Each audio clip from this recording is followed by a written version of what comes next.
Episode 29 of Tax Sale Titans. This is a regular weekly podcast Steve and I have been doing now for a little while, and we very much enjoyed doing this. It's been a lot of fun. It's actually the sessions themselves, the podcasts here that we're doing have been fun just because I think Steve's done a pretty good job of mixing things into it to make it interesting. You know, we always cover a variety of different topics in these podcasts, which are one of the things I think make them pretty enjoyable to watch. Yeah, we try to look at different areas, talk about different markets. We want to expose you to all of the good different states that are out there that sometimes people don't think about as far as tax sales are concerned. Yeah, so tonight we're going to be talking about a tax sale that happened in Delaware. So we're going to do a post-sale review of Delaware sale. And then after that, for the training tip, we're going to be discussing probate sales. You know, we're going to talk a little bit about probate sales, what they are and how they work. Now, for the pre-sale section here, we're going to be looking at some upcoming judicial sale in Pennsylvania. In fact, I think in Fayette County, I believe, Pennsylvania, we're going to be checking out here. And then after that, we're going to do a bad deal review with a property picked up in Georgia, and then we'll throughout that we'll be taking Q&A from members. Yeah, definitely. And so in kind of been getting started, and talking about Delaware, it's going to be interesting. But before we do that, we want to go ahead and give out a shout out and a thank you to all of our coaching members, our program members, any YouTube subscribers or YouTube members, anyone that's watching our video. We definitely appreciate you guys coming to us and viewing us and our training videos or being part of the program to help you get started and invest in tax sales. Yeah, so we're looking forward to showing you or teaching you a little bit more about some of the different sales happening around the country. So yeah, the sale that we're going to be taking a look at here was one that occurred here for Kent County, Delaware. And we like to break down sales that have already occurred, because sometimes we find great deals that have occurred there. We find opportunities. Sometimes we find places where people paid too much. But Delaware itself is classified as a redemption deed state. So what that means is the full ownership rights aren't granted to the deed holder until the redemption period has expired. Now, the redemption period in this case, though, in Delaware, tax deeds are given a 60-day redemption period. So it's a short redemption period. And that's the period when the court has approved the sale of the deed and then not on the auction date. So the court approval usually occurs within a week of the auction. Yeah, exactly. Now, one thing that's kind of interesting, and we see this in some other states, is that the tax sales are going to be held on site, but they're also going to include both tax auction properties and bank sale properties. So as you're looking at the list, you'll see some of the properties that are tax sales, some that are, bank sales. But in some counties, occasionally, like Kent County, for example, will sometimes have just a tax sale. So it'll kind of depend on the individual county. Sometimes they'll mix them up. Occasionally, they'll just do one sale that they call a monitor sale. But properties that don't redeem within that short redemption period or that do redeem get paid a 15% penalty. So if it redeemed the very next day, you would at least make at least 15% off of your bid amount. Yeah, well, even if it redeems within that 2 months, it's not a very long redemption period. So redemption, a 15% flat rate of return on your money is pretty good for that 60-day time window. I mean, if you paid $10,000 for a property and it redeemed within that 60 days, you'd basically get back, 11,500. Which that's pretty good. That's not bad at all. Now, they also use a premium bidding system here. So essentially, just like regular auctions, you basically bid the property up. The highest bidder is the one that wins. So let's go and check out this sale.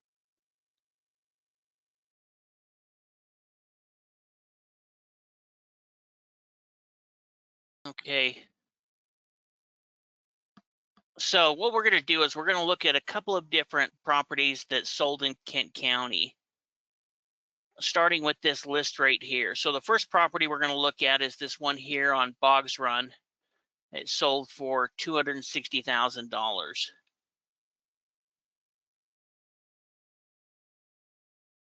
Kind of looking over there, you can kind of see what the neighborhood looks like. So definitely in a newer neighborhood. Yeah, it looks like a newer construction here. Yeah. Now here is actually the value of it at $448,000. Now, these are obviously going to be older photos, but it does give us an indication, this is a pretty decent house. They have, double condensing units there. Yeah, well, I mean, it's pretty big. It's like it's nearly 2,500 square feet. It's a 5-bedroom, 3.5 bath. So it does have tremendous value, especially and it's got an unfinished basement as well, that somebody could take advantage of. So yeah, they picked it up for what did they pay? About roughly half of a value for it, maybe slightly more than that. And it also looks like it was built. When was this built? Has to be newer. Yeah, Built in 2013. Yeah. Yeah. So, I mean, really a pretty good deal when you're looking at what they picked up. So, it was picked up for 280, worth, 260, right? yeah, 260, worth, 450 probably. You know, even though, I mean, even if you were to put in 50 or even $100,000, which I don't think you would need that, but even if you did, you could still make $100,000 to $200,000 on this deal.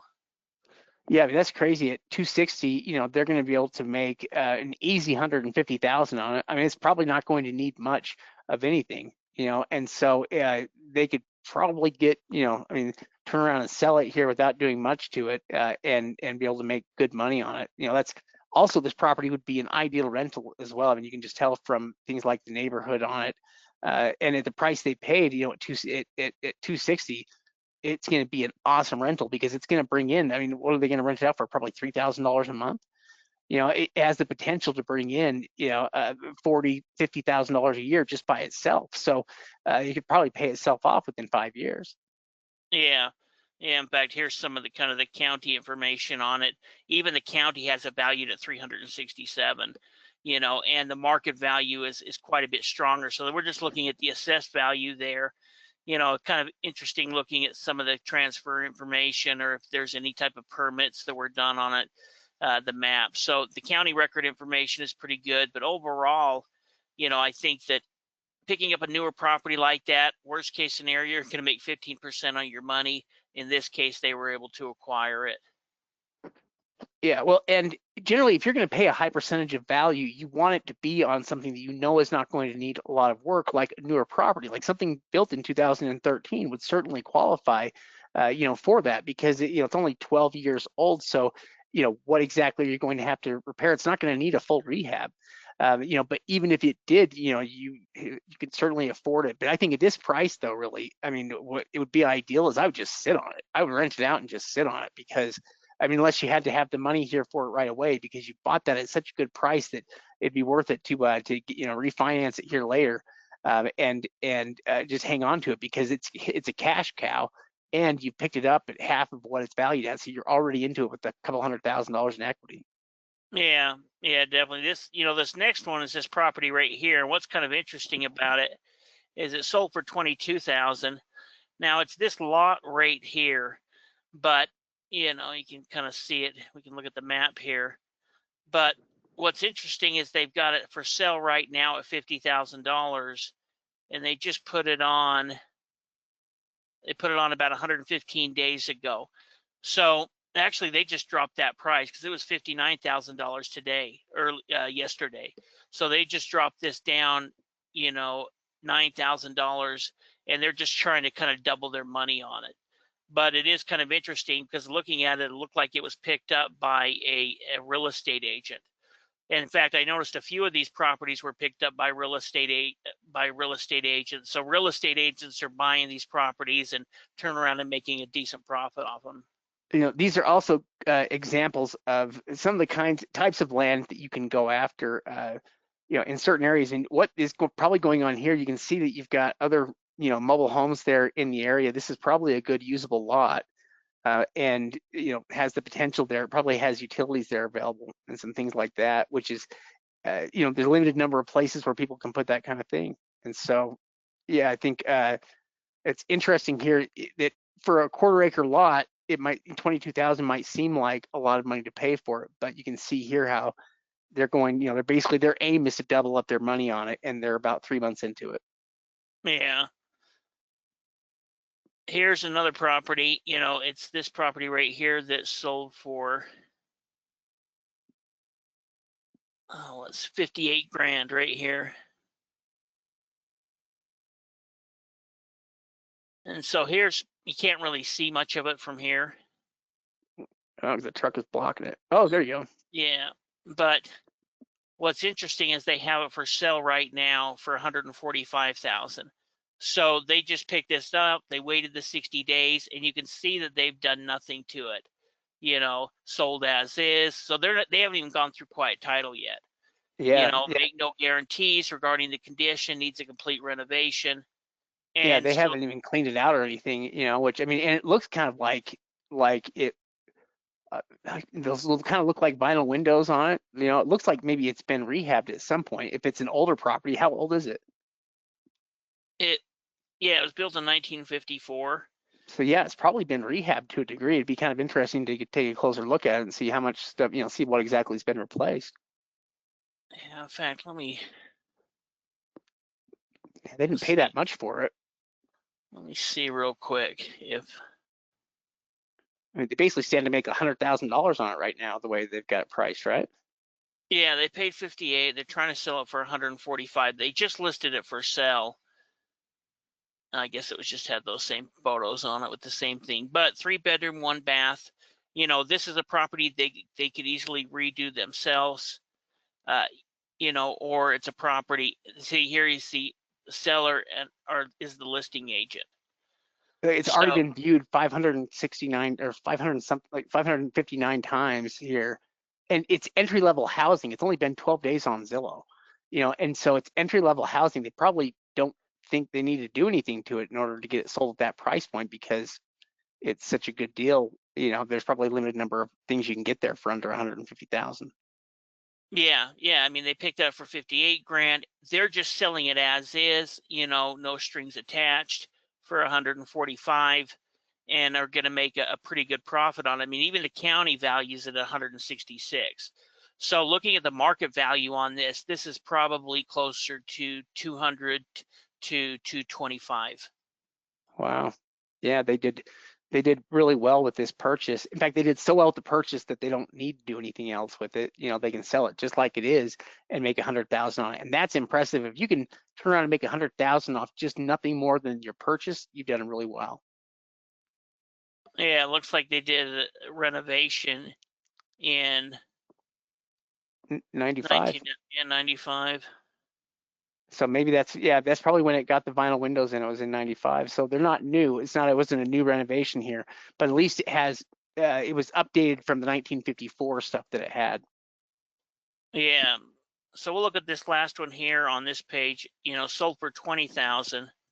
We'll go through it kind of a little bit quicker. It's this lot right here. I was thinking that might be utility, but it's not. The county's valuing it at 135,000. It's about a half acre lot. Yeah, so they picked it up for 20, valued about 135. Yeah, it's about a half acre. Yeah, it's valuable land. Yeah, 142. What's interesting is here they've got it for sale for 59, as is. So one thing that's kind of interesting is I'm seeing a lot of people here that are just buying it at the tax sale and then selling them as is. We've looked at 3 different properties now that are essentially doing the same thing, where they're picking it up and they're turning around and selling it as is, where, if you that's a great way to flip it quickly and make some money on it. But you could also go through quiet title and then sell it for, closer to what its value is. But they're still making, I mean, he bought it for 20 or she bought it for 20, selling it for 59. Let's say it sells for 50. They still made 30 grand. Well, and they more than doubled up their money. I mean, to go from 20 to 50 is great. And it's that step. I know we have a lot of students, that are trying to build up their working capital, and that's a great step to take, where you can afford a $20,000 property and suddenly you can afford a $50,000 property now. Yeah. So the next one here we'll look at is this one that sold for 102.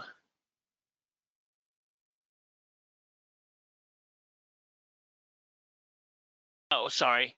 Yeah. I don't know where this list is at. Let me look. Make sure I got the right list.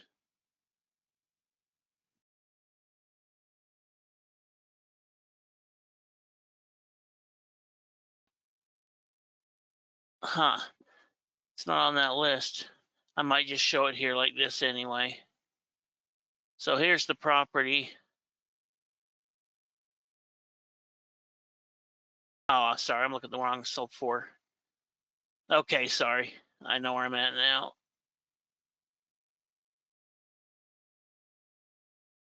So this one sold for $4,000, and it's this lot right here, valued at $48,000. It's this lot kind of all through right here, valued at 48, and it was picked up for $4,000. So it was pretty cheap. That looks kind of like a bigger lot. How big is it? I'll have to check again. We can go back here in a second.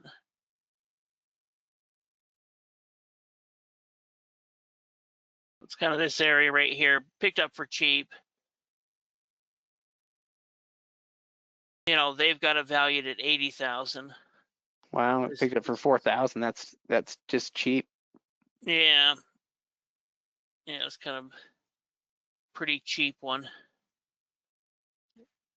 Oh, and a lot of room, you could move.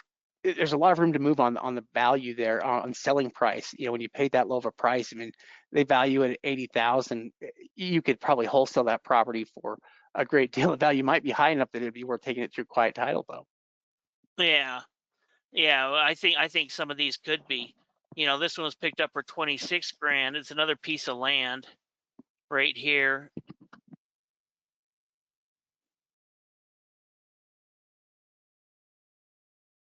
It's pretty big as well. They're valuing it at 72 grand. So, the county's putting some value on it. It's, over half an acre.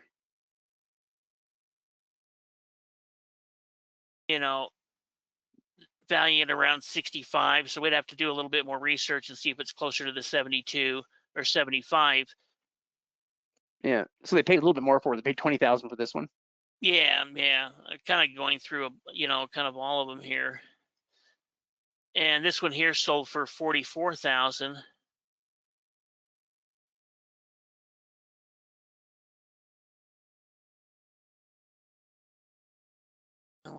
We can see that it's 2 acres.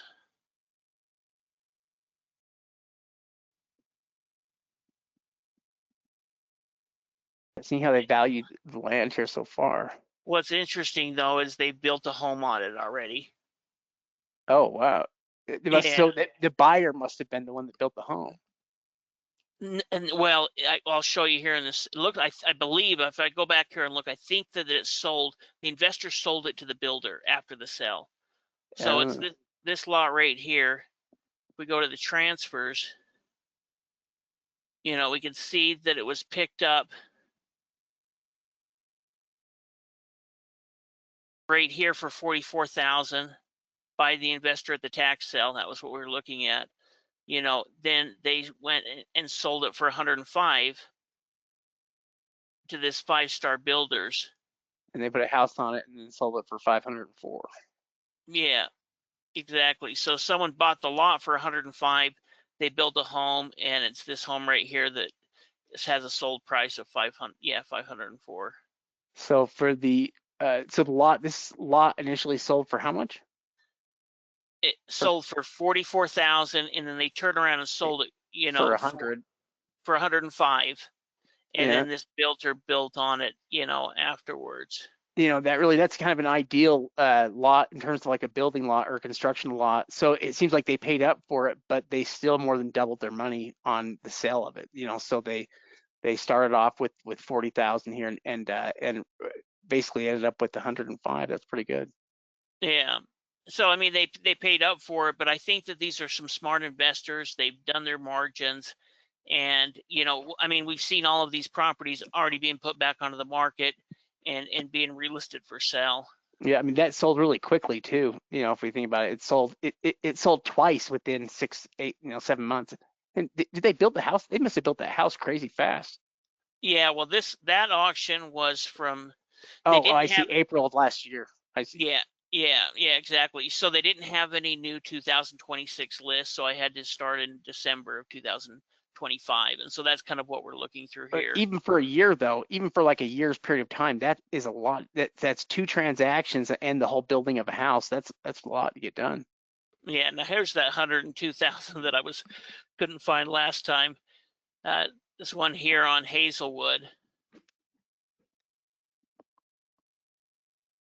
So it sold for 105. It's about valued at about 252. So they paid for this property as well, but pretty clean home, still some pretty good profit margins on it at, $150,000 potential. So you could still put 50 grand into it and, do pretty well with it. Yeah. Yeah, in fact, all these have just been excellent purchases. And it's Delaware. That's what's kind of interesting about it is that not the first place that people would think of, for tax sale opportunities, but every property that we've looked at here has been a deal where an investor has been able to, more than double up their money. In most of these cases, they're able to make excellent profits on it. Sometimes, sometimes more than 100,000 in profit for just the purchase, nothing else. Yeah, well, and kind of what we're going over, right now, these are kind of the ones that people paid up for. So I wanted to go through and look at some of the best deals and then also kind of ones that people paid up for, but you can see why they did. There's still some pretty good profit margin. This one sold for 177.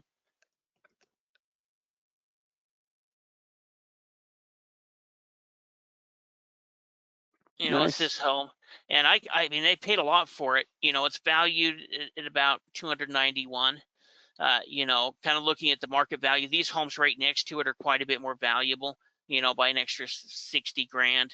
So I think you could, because these are very similar homes, I think you could refresh this home and give it a lot newer look to it that would bring up that value. But you're still looking at buying it, at 60 cents on the dollar, and putting some rehab into it to get, closer to 325.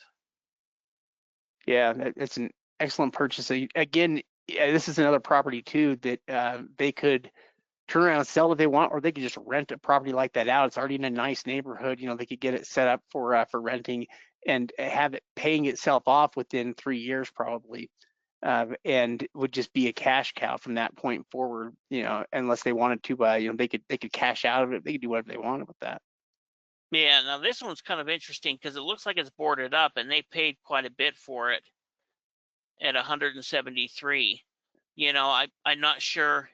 You can kind of see where there's some stuff there. I'm not sure how new this is. It looks like it's maybe 6 months old, maybe less than that. It doesn't have that worn look, but it's definitely been boarded up. You'd look into some more of the history. I think they really kind of bought this because of this neighborhood, because the homes are valued more as well. They're doing this one at 300,000.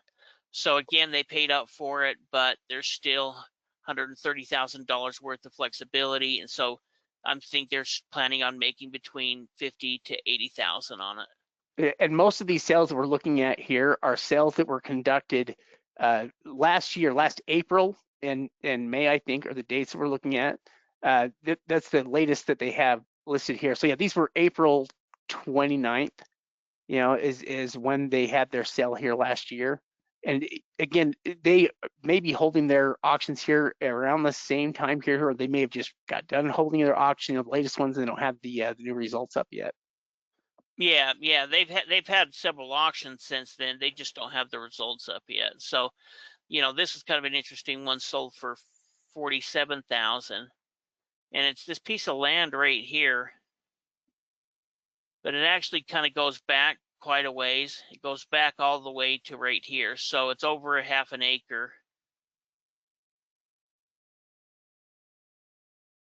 I picked it up for 47, and it's worth about 176,000. And I noticed that there was people building new homes, or even you could even put a duplex on this. Yeah.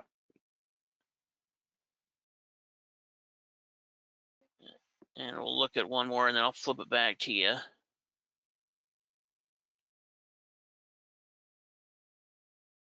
It's these two lots right here. So one sold for 64. Oh, not lots, they're actually condos. One sold for 64 and the other one sold for 61,000. And so it's located in this park right here.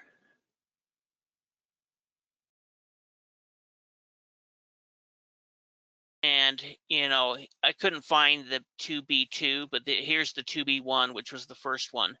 And, you know, the second one's the exact same price. So they picked them up for 61 and 64, and they're valued at about 177, 175.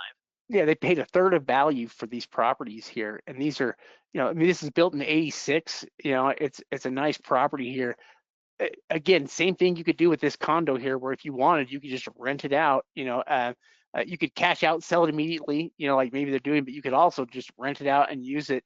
You know, or you know, receive the income from that property here until you essentially have it paid off. With which, how much they're into it at 60,000, that's not very much. You know, that's going to pay itself off within a couple of years again. Yeah, they paid about a third of value for a commercial condo that has good rental value. You know, can be valued at the low end 169 to as high as 205 for these units, and that's going to be based off of the sales prices. So, you know, for just over 60 grand, those are some pretty good condos that were picked up. I believe it's there in this building right here. You know, for a cheap price, that, like Shade said, you could automatically rent them out, or you could turn around and flip them. We'll look at one last one, and I'll throw it back to you. It's this one right here that sold for 296. I thought, man, that is a lot. You can see that we've got an address right here, and it's actually this home right here. Let me pull it up. I don't know. I don't have the link there.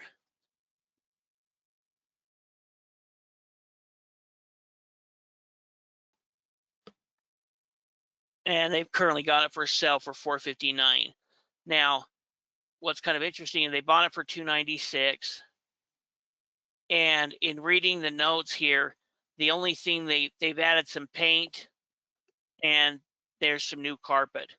Other than that, this house is pretty much, looks like they've added some furniture, had one of those companies come in and add furniture too as well. But this is pretty much the condition that they got it. They just put in, this is kind of like a lipstick rehab on a nice property where they just added some carpet, did some paint, and the home was in such good shape that it didn't take a whole lot of work. Yeah, I mean, essentially, yeah, they staged the property here is all they really needed to do here, and it looks great. It's probably going to sell for them, no problem. Did it already sell? No, they've just listed it for sale. Let's see how long it's been. 2005 house too. It's not very old. Yeah, 185 days, and I think that they've dropped the price on it. Yeah, Not so that much though. You know, I mean, yeah, they've only dropped it by like 465. $8,000. Yeah. Yeah, but you know, So it may take 6 months to sell at the price that they're looking at, and they could be having offers in on them. But they're still would have to do the math. You know, I think that they probably put in 30 grand. You know, maybe less than that, maybe a little bit more than that. But there should still be able to make 130 or 140,000 off it, I think. yeah, that's another great deal. It's surprising that, I mean, nearly all of the deals are pretty good deals and pick up at pretty good prices. I mean, at least when we're looking down the list, it's not like you see properties where they're, you know, somebody ate their shorts here, lost their shorts on it. It seems like across the board, people got good deals. Yeah, yeah. I mean, really, not a bad area. So it's not an area you think of, but we do have students from there. And, you know, you can see it's a nice home at the end cul-de-sac. And, you know, you even have two kind of lots next to you that haven't had homes built there. So there is some good advantages to it. I'll go ahead and throw this back to you. All right, cool. All right. So now we're going to get into and talk about probate auctions. Kind of interesting. You know, we're going to start looking more into them. We're going to start adding any probate auction list to our auction calendar there on the website, because we are interested in any way that we can acquire property for below market value. So, I think that we're coming into an opportunity where tax sale investors can make a lot of money, but there's other strategies that we can implement.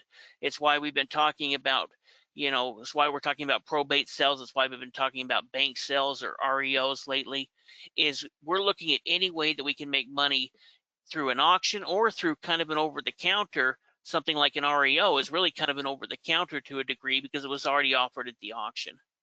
Yeah, well, real estate is the investment, but tax sales are just a finding method or a buying method, that you could look at. But there's lots of other buying methods. What interests us about tax sales is the fact that you don't always have another party that's contending or trying to get a certain amount out of the property.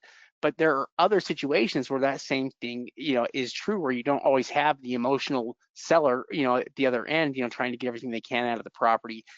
Where you can have more potential profitability in it because you're going through a buying method that maybe most people haven't done. Yeah. Well, and they all offer discounted real estate. And that's really how real estate investors, whether it be tax sale investing or any of the other strategies that we talk about, these are ways that we can pick up property for cheap. So as far as a probate sale or how it occurs, this is when real estate is sold from the estate of somebody who's passed away. So there's going to be court that oversees part of that transaction, or in some cases, a lot of that transaction, depending on how the state operates. Yeah. So why probate properties? First off, estates need to liquidate assets quickly, and heirs want distribution proceeds fairly quickly. And so the idea behind it is how can we sell properties the quickest and still get the best money we can out of it? Because see, the faster you're trying to push this through, the lower the price you're probably going to get out of it. And so, a 10 to 35% below market value is what they may end up selling for through the probate sale, but that is enough to make everybody that's involved happy. The heirs, everybody, all the distribution is done, and everybody gets what they want in a time period that's fast enough for them. Yeah, exactly. Now, some things to remember is that these are going to be as-is sales. Now, as tax sale investors, as bank auction investors, we already understand that, so that's not something that it's going to be a shock to us. We understand kind of what these type of properties are. Now, the court is going to and can add, issues with it. It's kind of going to depend on how the state is operated, and we'll talk about that a little bit here, a little bit more in a minute. But sometimes it can be fairly quick in certain type of states, but it can be as much as 16 or 18 months in some cases. So they may be going through a long process before it even gets to an auction. Now, who's going to be involved with it? First of all, is going to be the seller, the administrator. There's also going to be some type of probate court involved with it as well. And then, of course, the heirs as well, anyone who's going to benefit from the sale, and also a probate attorney that is handling it for the executor, for the family in that probate court. Yeah. So essentially, anything that is going to happen does have to be approved by a judge or administrator or executor, essentially, or going to be the ones that essentially kind of control that aspect here of it. That's definitely the point. In fact, I think we've got a few people here that may even have worked. They may work in the probate industry here. I'm thinking here, at least Rosa might. I'm thinking here as I'm looking at the comments. So we'll have to keep an eye out here. She might have some good comments here for us. Now, there are two types of probate sales, and the type of authority that's granted to the estate representative is really what determines what the experience is like in terms of, I guess, what it's like if you're buying from a probate sale here. There are those that have limited authority here that are court confirmed, and then there's full authority where essentially it's all handled here, I think, through the court. Yeah, exactly. So when we're talking about the limited authority, these are going to be a court supervises the entire sale. They're, like Shade said, they're going to need a confirmation. They're going to need an appraisal done as well. There can be overbidding at the hearing or the auction. So in some cases, you could put your offer in, and it could go to the auction and can get outbid. So it's a little bit higher risk, but we also have a better opportunity to purchase them for cheaper. With full authority, then they're not going to need a confirmation hearing. They only have a 15-day period, and you can you can deal directly with the administrator who's handling the sale. So a little bit, it's kind of like a an over the counter in a way, where because of the law structure there, it's easier for them to go ahead and sell it. They may list it with an agent. You may be working directly with their attorney that's selling it for the family, and these are ones that are going to happen a lot quicker. Oh yeah, and actually that kind of makes sense here. That would be a little bit easier experience in some ways. Where you're able to negotiate directly with representatives here, 3 to 4 months in time here. Lower risk, faster, more predictable. That makes sense versus doing everything there, through the limited authority. That kind of makes sense. Yeah, in a way, you think the full authority would be going through the court, but they've kind of got that flip, back and forth. Now, as far as how to be able to find these properties, sometimes they can be listed through the MLS. There's probate attorneys that kind of specialize in this, and may have properties that is in their regular inventory that they're going through that process to be able to sell it. There's also estate company sales that'll go ahead and handle probate auctions. Yeah, yeah. You can also, so you can find them through courthouse records. Legal publications will also have probate stuff still listed as well. And online auction platforms as well are kind of growing in popularity here and are new ways that you can find properties like this. Essentially, though, what really changes about a probate deal is who you're going to be bargaining with here. Who you're basically negotiating or talking with, working through, who you can get the property through. And some of the things are going to be different about the deal, but it seems like for the most part, though, there is room to negotiate here, at least to a degree, on properties. I don't know how, I wouldn't say that there's too many downsides there, at least to buying here that I've seen so far. And if you can get a good deal at the end of the day, that's really what we're after. So this is something where I've never bought a probate property before. I'd be kind of interested to look into these more for more deals like these because we know they come up on a pretty regular basis. In fact, we kind of deal with them to a degree on a regular basis with tax sales, because oftentimes we have people that are passing away and things that are going into probate. Yeah, yeah, definitely. Well, and like Shade said, this is something that we're going to be looking into. We're going to be adding more of these type of lists and auctions to our auction calendar because we're interested in any way that we can make money. And maybe you're not going to get as big a discount on this type of strategy, but there's also going to be more financing options for you as well. So if we're looking to do it with limited money or use other people's money, use something like a private lender, there's more opportunity with that. Now, one thing to remember is this is going to be an as-is type property, so the estate isn't going to repair anything. You can go through many times and get an inspection done, but they're not going to make any concessions or anything like that. It is kind of, this is what they'll accept and you're buying it as is. So it's not their job to improve anything. You're not going to get any of those kind of concessions, when buying these type of properties. Yeah, you're not dealing with a lender, that is that's trying to minimize, their losses here on a deal here. There's not going to be as much for them to work with really because it's not that kind of a deal. You basically have the administrator of the estate with what the requirements are, and they're not going to be able to move outside of those. And so, um, yeah, property may have deferred maintenance spanning years or decades. That's something we see with tax sale property sometimes. They say deferred maintenance. What that really means is it hasn't been taken care of for a long time.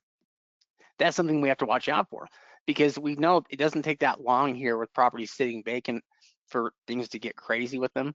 And so it's also possible that they could have code violations going on, environmental hazards, structural issues. The longer a property sits vacant like that, the more problems can pop up. And so, as is really, if you're buying as is, it's worth it to do a little bit of extra research, like sending somebody out there to get current photos of it, or having somebody go by to do an actual inspection of the property before you commit to anything. Yeah, well, and many times they're going to have title searches done that you can actually get on it. In fact, I think when we look at some properties here in a minute, I think that some of them actually had title inspections that you could kind of go through.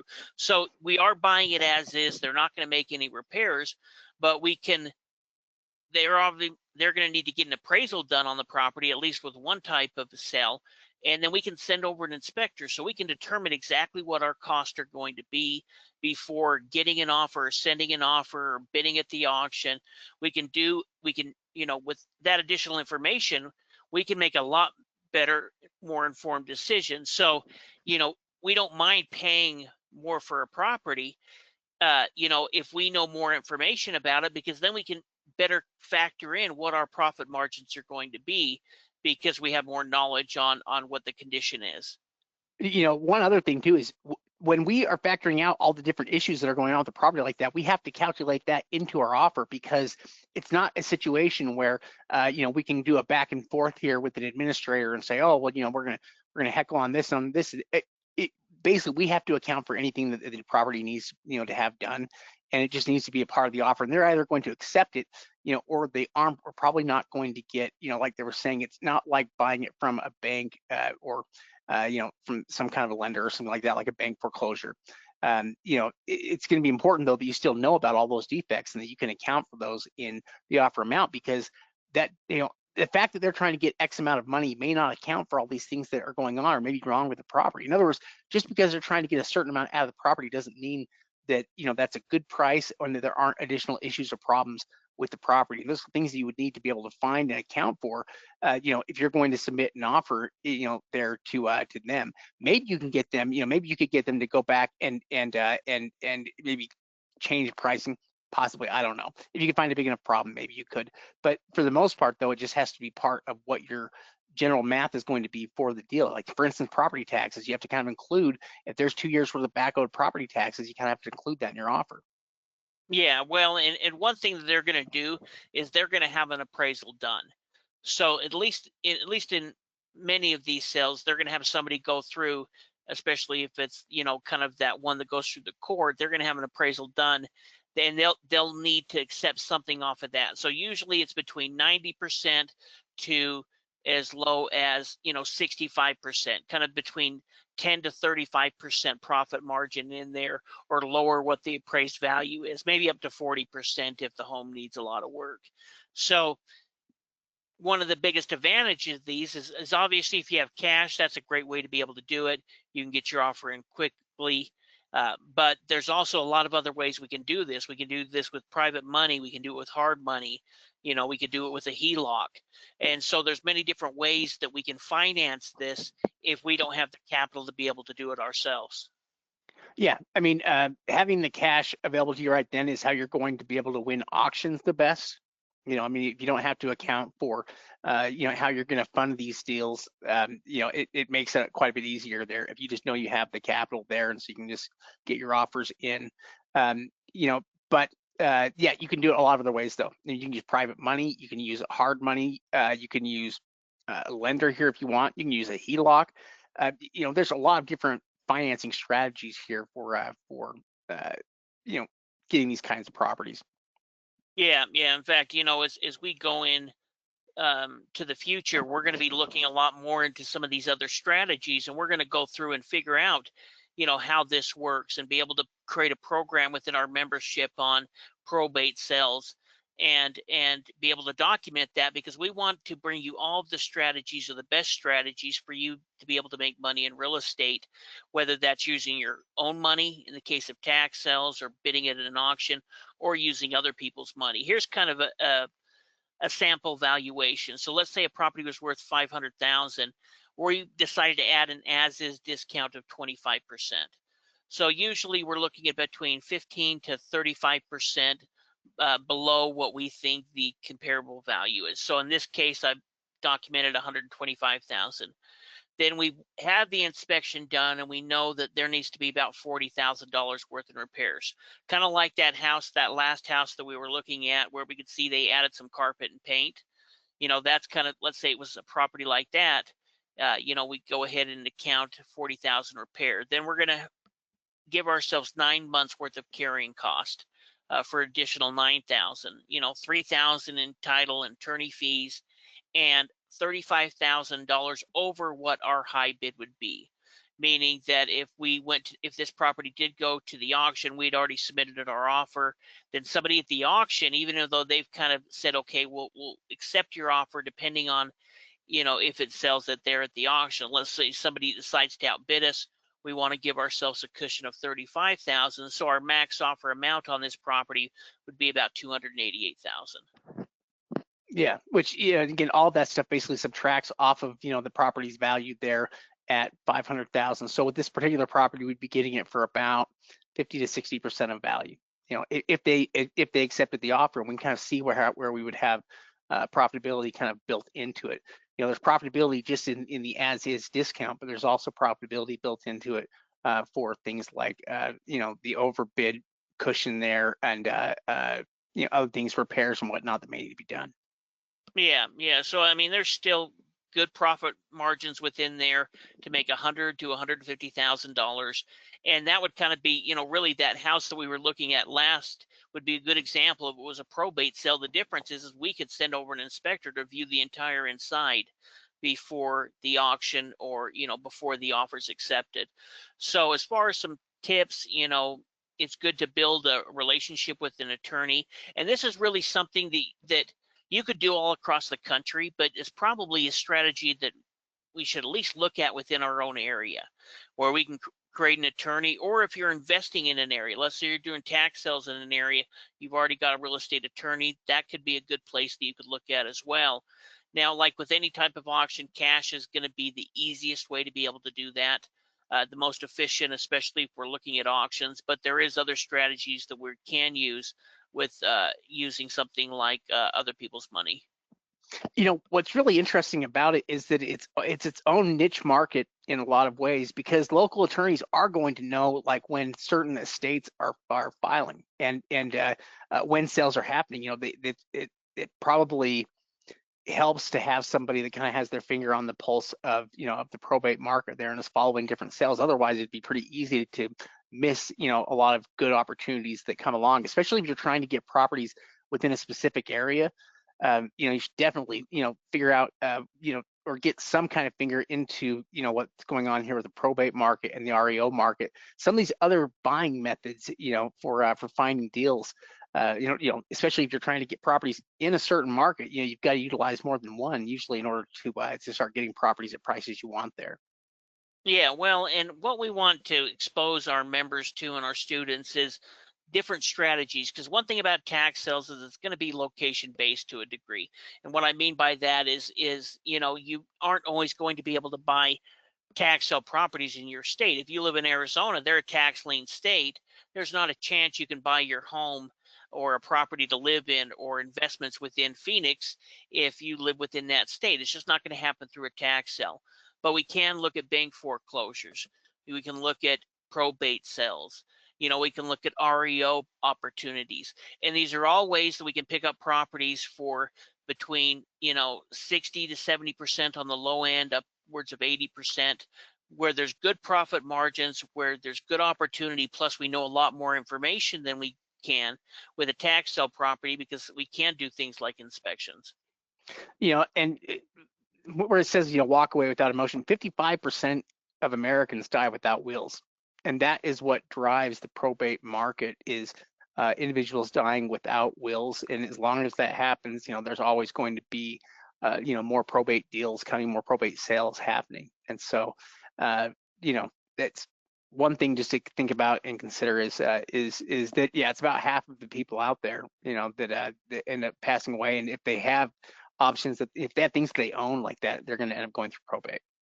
Yeah, exactly. There'll be some attorney that takes over it. They're in charge of selling those assets, and they want to get as much money as they can, but they still need to sell the property. They realize that they're selling them as is.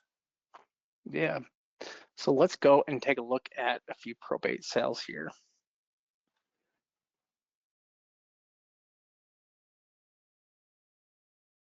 And why don't we do this? Should just be that one link.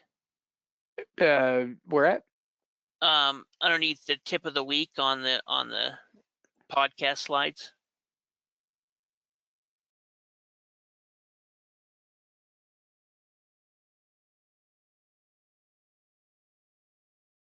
You see on the podcast notes, there's post-sale, pre-sale, tip of the week. Oh, sorry. I was looking on the slides. There we go.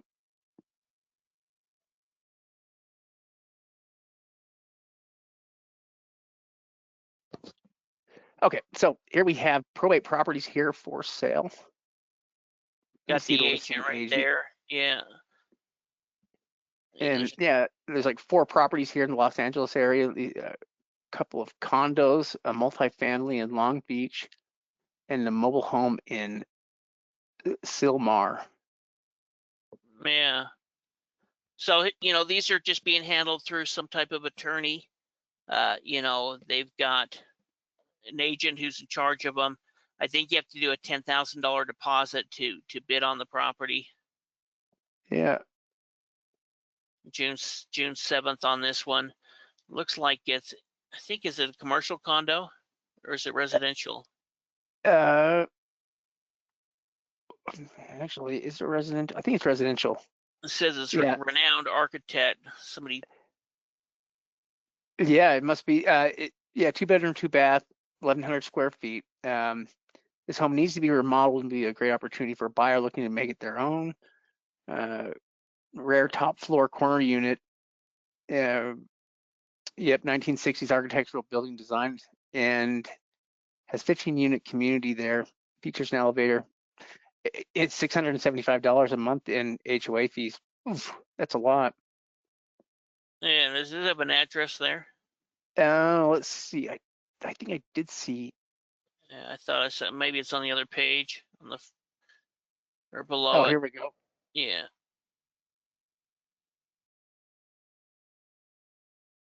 Unit 301 here in West Hollywood. Kind of interested to see what it's valued at.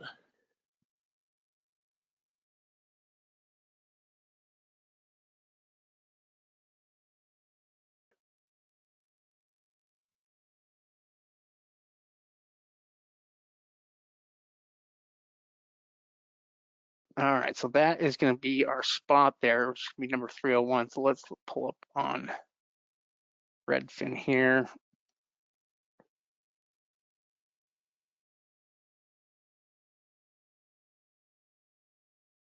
That's kind of interesting. Not pulling it up. This looks like the building though. Yeah. So this one right here kind of looks like the same building. And let's see, so the address that we were looking at here was 1550, and this address is listed as. They have Laurel there, 1539. Yeah, this one's 1539 Laurel, number 101. And this one is a 2-bedroom, 2-bath, just like the property we're looking at. So the one we were looking at here was 1,103 square feet. It's unit number 301. What happens when you click on the view on the map? Does it pull up the same thing?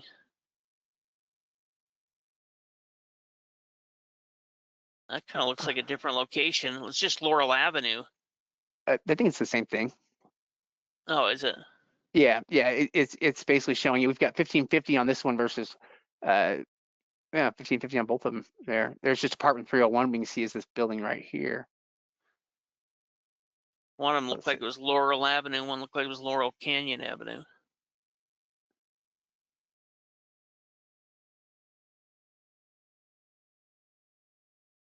You know what? Let's see if we can get it to do. Right after Avenue, let's see if we can find 301.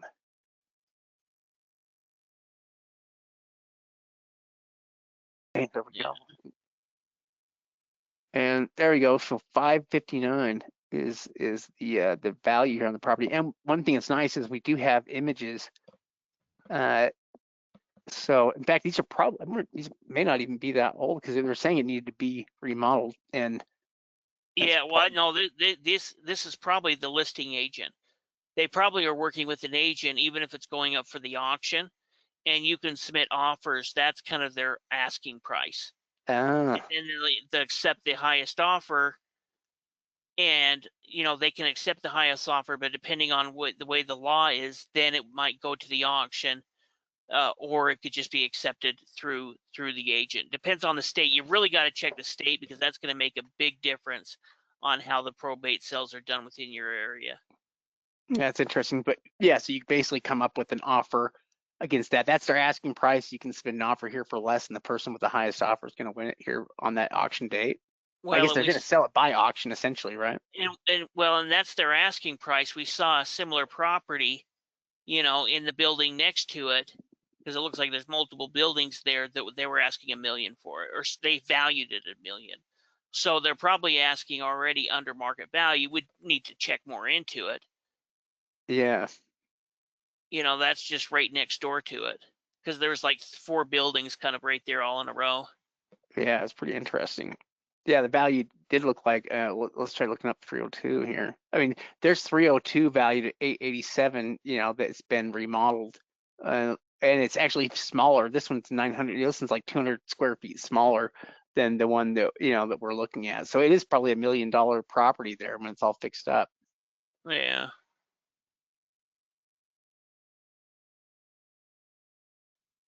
Very interesting. Okay, let me back up here. That was just the first property that we saw here. There's a second one here that was a condo also, about 1,168 square feet.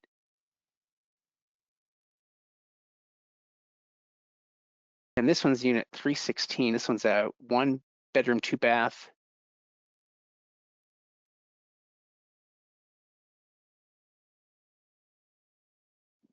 Yeah. Yeah, these are like 4-level places, it looks like, unless they have underground parking or something here with them. Oh, actually 5625, you can see it's that building right there. Yeah. I'll bet they have parking in the rear. Yeah, I'll bet they do too.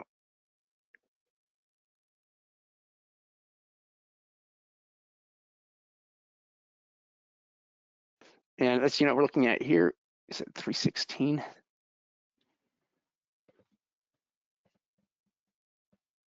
But I definitely think this is a strategy that we can implement within our own area. Maybe not every area is going to be the best for it, but it's something to definitely look into. Yeah, there's 289 here, and yeah, we could figure out. Let's see, what do they say about this property here? You can even see on the Redfin ad, it said it was a probate sale. Yeah, yeah, they do tell It'd be us it's a offered in the probate sale. property site. They're going to sell it right there at the property. Yeah. That's kind of interesting.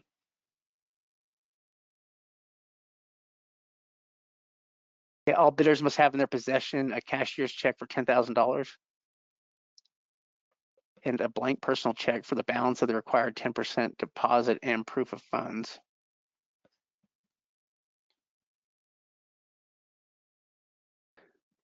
The one thing I'm kind of interested in here is what the other units here that are selling this place sell for. So there's one for 505 that is 785. That's a 1-bedroom, 1-bath.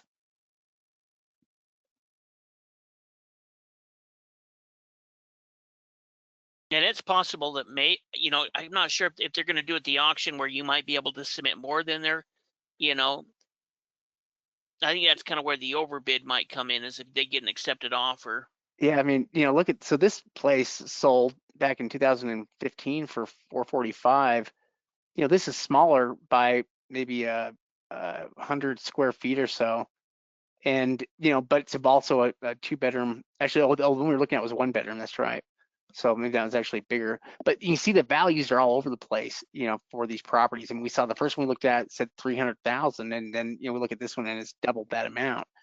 So there is quite a bit.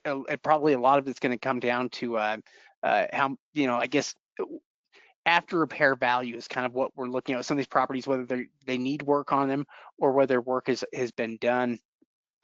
Yeah, the value that they were putting on the 278 or whatever, that's the listing price, essentially at the auction, or if they get offers submitted beforehand there. We've got to look more into the state, but I think that they put it to the auction, and so it's possible that it could go above that, or if there's no bidders, then they may have an accepted offer lower than that. But there's still almost $200 worth of potential profit in that deal based on what the market value is. Interesting. But hopefully that gives you guys kind of an idea of some of these different probate sales and the opportunities that are out there. Yeah, I've got another property right there. And if they do get sold at the sales price that they have listed, then really, even at that price, there could still be good profit margins within them where you could make $100 or more, $1,000 on these deals. Oh, interesting. Oh, you can see here's one that's subject to court confirmation. Yeah. And this one doesn't look like it is. Yeah, very interesting. I'd be interested to learn more about these here and keep an eye out for more of the deals that that come up here in different sales. I mean, they look like pretty good opportunities. Yeah, for sure. So now what we're going to do is we're going to jump back and talk a little bit about Pennsylvania. Pennsylvania is starting to add some of their judicial auctions to online auction formats. And so we've talked about different Pennsylvania sales before. We talked about the Philadelphia auctions that they have. We talked about upset sales, but now's a good time to go through and look at some judicial foreclosures and talk about Pennsylvania. So Pennsylvania is different than any other state because there's really 4 ways that you can buy property in some counties, and at least 3 ways to buy properties in every county. And so one thing to remember about this, except for Philadelphia and some of the larger cities, Pittsburgh, all of the tax sales are going to be handled through the tax claim office, except for those big cities. Then they can be done through the sheriff's auctions, but most tax sales are going to be handled through the tax claim. Yeah. Now, Pennsylvania is classified as a deed state, but they actually have 4 different types of sales that they do. And the first sale they do is the upset sale. So when they hold the upset sale, they're selling properties, and you can still have full ownership of the property, but they haven't gone through a type of foreclosure on the property. So anything that's still attached to property, like mortgages and liens, still attached. So you can buy the property, but you need to be aware of anything that may be attached to the property because they haven't foreclosed or removed any of those rights. Now, anything that doesn't sell from the upset sale goes into the private sale. And the private sale is basically the over-the-counter version of the upset sale, where anything was not purchased there. And again, those are still attached. But it's from the private sale, though, after. So you basically have anything that's left over here from the upset sale goes into a judicial sale. And that's when they go through judicial foreclosure, and when they become free of some of the liens, encumbrances that may be attached to them. So you can buy from the judicial sale and not have to worry about having everything attached to the property. But essentially, if anything doesn't sell in the judicial sale, it ends up going back on the books for the county, where they'll offer it up at a 4th sale that they call a repository sale, which is basically all of their judicial sale properties that didn't sell at the auction there and that are now available with them. We call over the counter, but in many cases, these are offered by auction. Yeah, now a couple things to kind of remember, with that upset sale, like Shay talked about, they haven't gone through a judicial foreclosure, which means they haven't gone through the full court process, sent out all the certified letters. So in that case, they're almost just selling it to you as is without going through that judicial foreclosure. Now, once they go through that judicial foreclosure, in most of the counties, they're going to eliminate other government liens as well. Now, there's still things that can stick, like ground rent taxes and certain things, but to a good, the most portion, those liens against the property, something like a city lien, they can be extinguished through this judicial foreclosure, which makes it a little bit more unique than other regular tax deed states. Yeah, so what we're going to do now, we're going to go and review some of the sales some of the properties coming up here in a sale here in Pennsylvania. Let me get it pulled up here. Yeah, in fact, there's actually a number of different counties that are holding judicial auctions right now or over this next month on bidforassets.com. So, there's this particular county, Fayette County, there's Burke County, there's I think 2 other counties as well. So I think there's at least 4 counties that are going to be holding these auctions. Now, one of the counties you actually have to be in person to actually bid at the auction, but the other counties will allow you to do it online. So you need to have some type of meeting with the county officials, but you can do that online within these counties. Yeah, now what we're going to pull up here is, so the sale that we're looking at here is for Fayette County, and it's happening here on June. You see June 15th to the 16th. So we're going to pull it up here just like this. And here we can see some of the details. So deposit deadline needs to be in by June 1st. There's still time for people to get registered for this sale. And again, auction basically goes from the 15th to the 16th, and they have the settlement deadline there on the 16th. Interesting too that you'll be required to attend a virtual or in-person meeting with the Tax Claim Bureau after registering. At least they allow virtual now. They didn't always allow that.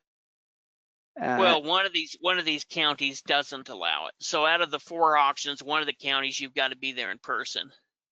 Yeah, that's true. Now we can go down and we can take a look here at the properties here that are in the auction.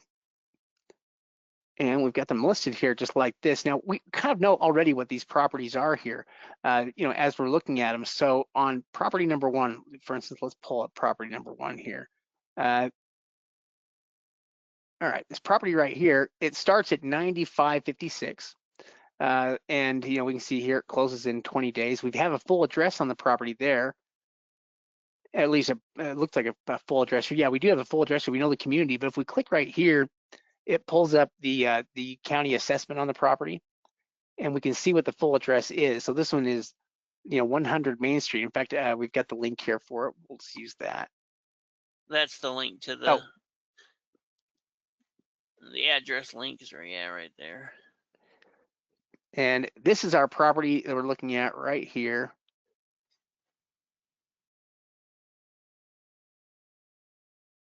And you can see here that it needs some work, right? It is a little bit rough here. And if we take a look here at it, it is listed on Redfin. At least I think this is the same property, right? Yeah. And yeah, it looks the same to me. But one thing we do have though, we have interior images from the property. And I don't know if these are from the last time it was listed or from 2007. Yeah, they could be from 2007. Yeah, we can basically get some idea here. Yeah, it was dry, but not remodeled. Needs a lot of work there. They value it at 180,000. So yeah, we know it's opening up at 10,000. They're estimating it roughly 180, right now. But again, looks like it needs a lot of work.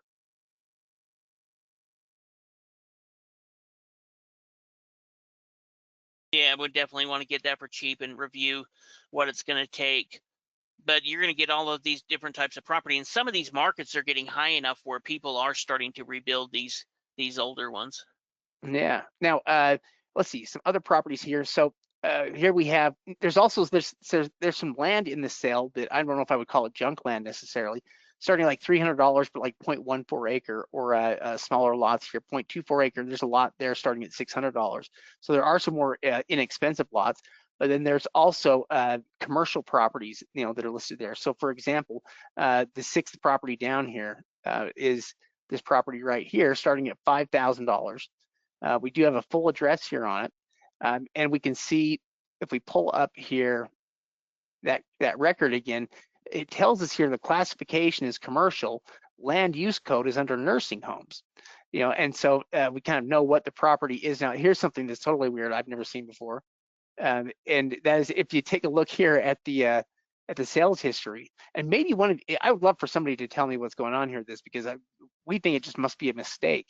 But you can see under the sales history, they have it listed here. The top one says the 1st of January 2068, and then it has some kind of a weird deed, book and page number listed there, but it's for zero amount.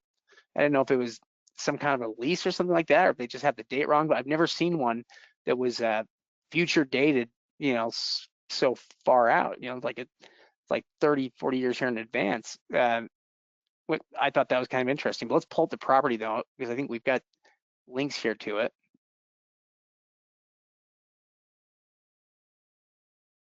That's the one. Yeah. Oh yeah, that's right. Oh okay. Yeah, you clicked on the right one. Yeah, it doesn't really look like a nursing home. No, I almost wonder if they classified it that, and we're doing, it was almost like a home nursing home. So it was somebody at one time that took on, let's say, 5 or 6 people, and they lived within the home. You notice how it is the only one though that has a metal roof on it. The rest of them though look like they're being lived in. This one looks like it's vacant right now. I wonder if they did anything else on it here on the inside. That's kind of interesting. You might be able to look up and see when that, when it was still being used as that. But to me, that really just looks like a normal home. Yeah, in fact, here we can see the images there from. You can see that it's been changed since then, though. Like Yeah, there's I a mean new the metal roof roof on was. it. They Yeah, put on new siding or new paint or something on the outside of it.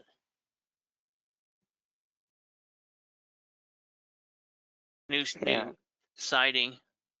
Yeah, they really dressed her up there. Liked it better before. Yeah, it's an interesting property here. Now, they had a few others we could take a look at. There was we have a townhouse here. In fact, what is this, number 10?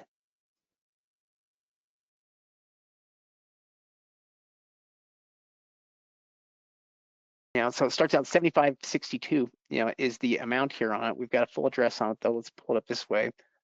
And listed as residential, 529 Water Street. Now, I think I've got a link here for this.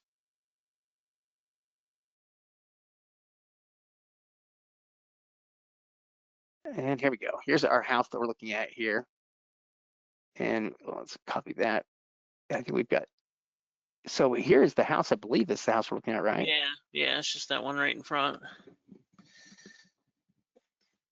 Yeah, so we can see it valued at about 135, opening at about 7,500. So not too much here in terms of the price. It has room to bid up. Yeah, well, I mean, if you can, and we'll have to see, but I don't think these are going to sell for that much money. So it's about picking up that property for 10 grand, being able to get an on-site evaluation done, determine the condition, look for issues like the roof. So my guess is that these aren't going to bid up huge. And we also have the advantage of it going through the Pennsylvania judicial foreclosure, which is going to eliminate, some of those other judgments and mortgages on the property. Yeah, it's interesting. And there are additional, this is another sale, right? That we're looking at. Yeah, This is the Berks County sale. Yeah. And this one happens on June 11th to the 12th for Burke County. How many properties do they say they have? They don't tell us here. Number. Yeah, they don't have a total number here for us. Let's see. Okay, it's not that big of a sale. We can see that they've got it's maybe, yeah, maybe if even that. And out of the properties that we've got here, we kind of have an idea here on what some of these properties are. Yeah, you can click on the auction link. Starting at $1,000 here for this first one. Yeah, that's what's kind of interesting about these is like the other one looks like they were starting at the back taxes. And what'll be interesting if they go to the over the counter or the repository list was because some of them might not sell at that opening bid amount. But these ones, they're starting at just kind of a flat fee, 1,000, 2,000. I think there's one that starts at 5,000. That one right there, 1743. Yeah, it looks like they've got part of it boarded up. Yeah, they value it there at 138. But if you picked up that property for 1,000, even if you just opened it up, cleaned it out, and then sold it as is, you get it for cheap enough.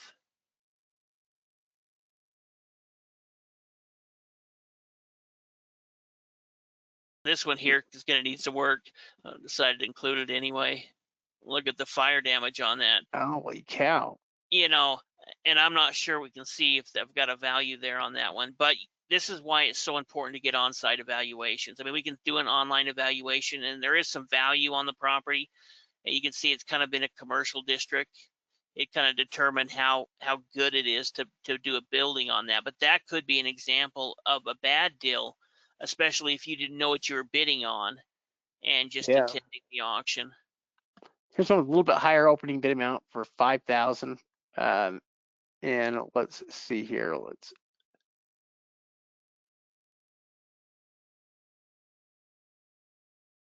This one's commercial.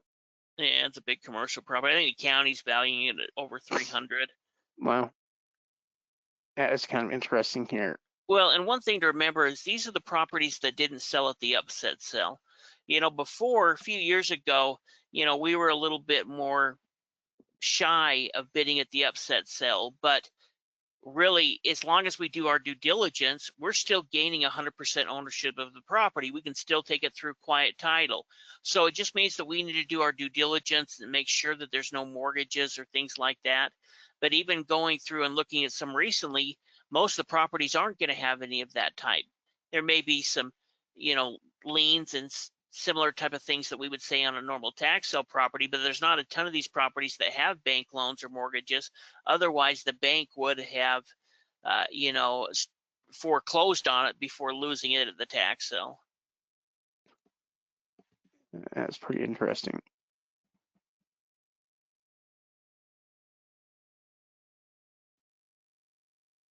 They're not pulling up. No, they didn't keep the link active. You could click on property search if we wanted to, but there's quite a few other counties as well. We just picked out some properties quickly before the training tonight. Yeah. Go ahead and go to one of the bid for assets real quick, just like the main page on the tax sale, just so you can see the other counties that are there.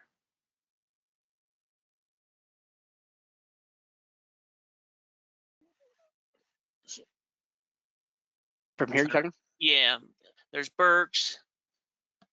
Keep scrolling down a little further. Fayette and Schuylkill. Yes, Schuylkill. Schuylkill. Yeah. Didn't even want to attempt it. And then next month we've got Monroe and just Monroe. Yeah, but it is interesting as they start adding these. We'll probably see more of them in the future. Yeah, very interesting. Very interesting here. All right, let me do this. Let me just jump from here. Go back and answer any questions. We'll answer a couple of questions that people left for us on the YouTube channel. And if you have any questions, feel free to go ahead and post them on the YouTube channel, and we'll feature some of those questions here during the Q&A section. So we had one person that just gave us a compliment about going through and explaining it. And how do we choose a topic for this episode? I don't know why I put this on there, because there was some topic that they had on there, but I didn't include it. Oh, I know what it was. It was about an auction that was coming up, and I think it was like Delaware, New Hampshire. It was one of those other areas. And what we're trying to do is we're trying to show all of the different states. I mean, there's some states that are going to be great for investing, like, Texas and Florida, places that we talk about all the time. But there's also all of these other states that have tax sales taking place where there's good opportunity and good deals picked up, just like we saw in the Delaware sale today. Yeah.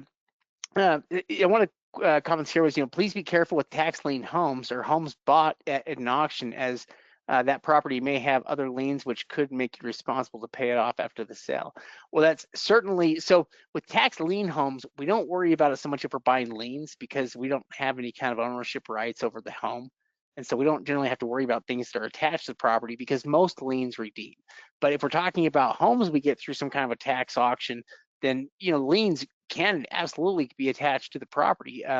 They don't necessarily get wiped out. And so that's something we always want to check for. And fortunately, it's never been easier for us to find liens against properties than it is now.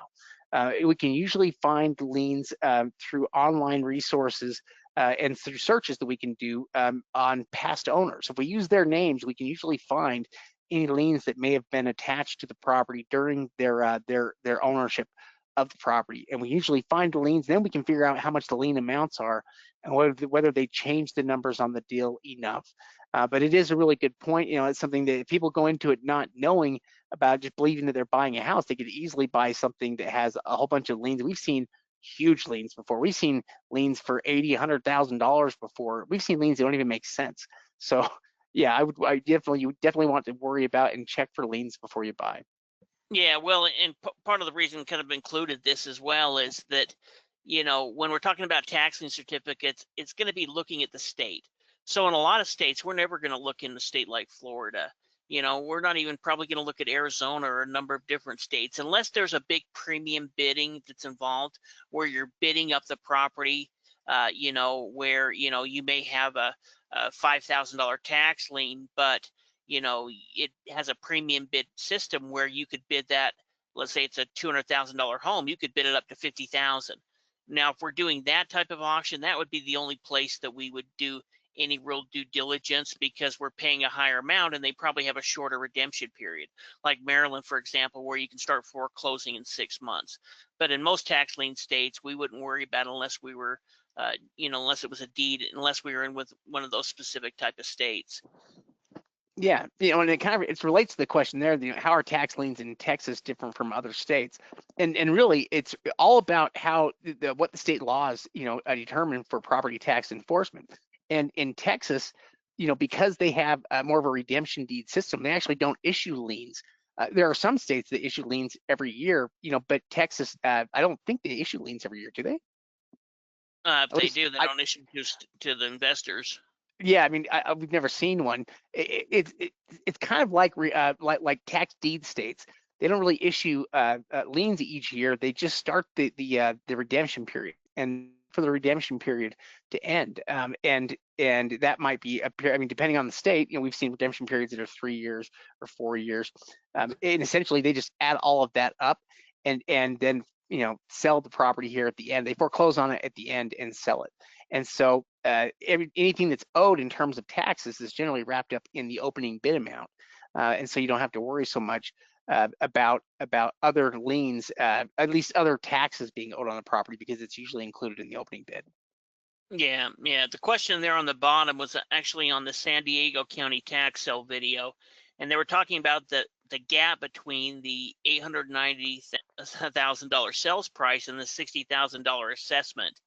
And when we're talking about some of these type of auctions, especially in California, the assessed value isn't going to be a reflection of the market value.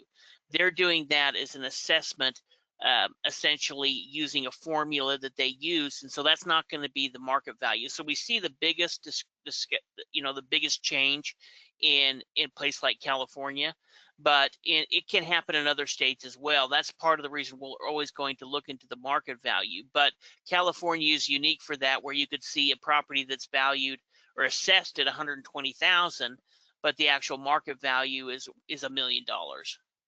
Yeah, it is kind of odd. It more than anything, it doesn't mean that they're paying less in taxes so much as it's just a system that they started using a while ago, and so all the numbers kind of work off of those assessment numbers. But sometimes also though we can see a big disparagement between actual value and assessed value, but that can also happen in other states as well, especially with properties. If you're with land, for example, land is kind of a good example of something that doesn't tend to assess real high in a lot of places, but could have immense market value.